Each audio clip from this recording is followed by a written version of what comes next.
Camminare lentamente per ritrovare se stessi. Facendo tesoro del silenzio rigenerante di un luogo sacro. Di uno scorcio rurale o di un tramonto. Tra gli itinerari più suggestivi da riscoprire c'è sicuramente la Romea Strada, l'antico sistema di vie che dal cuore dell'Europa percorrevano i pellegrini diretti a Roma, Gerusalemme o Santiago di Compostela. In Veneto, questo tracciato prende il nome di Romea Annia.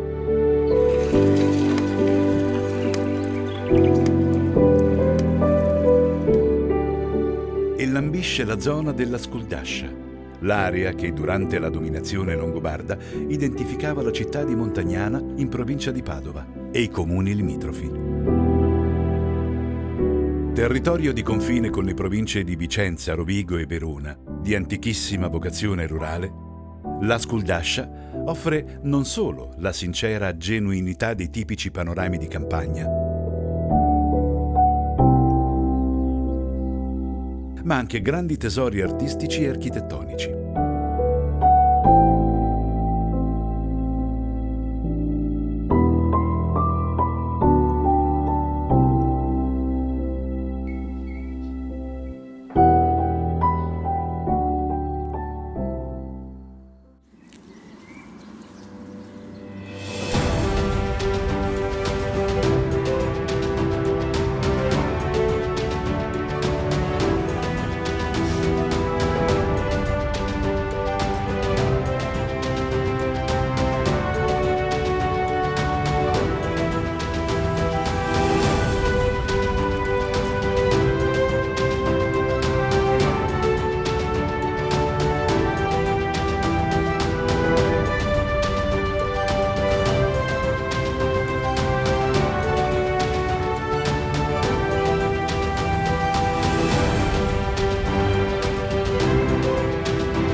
E dopo qualche ora di cammino, dopo aver apprezzato le bellezze di Saletto, Santa Margherita d'Adige, Megliadino San Fidenzio, oggi Borgo Veneto, Megliadino San Vitale, Casale di Scodosia, Merlara e Urbana, il nostro percorso ad anello si chiude, arrivando alle porte di Montagnana, uno dei borghi medievali più preziosi d'Italia e d'Europa, da sempre teatro di violente dispute.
ormai sera, ci accoglie l'ospitalità tipica dei locali del centro.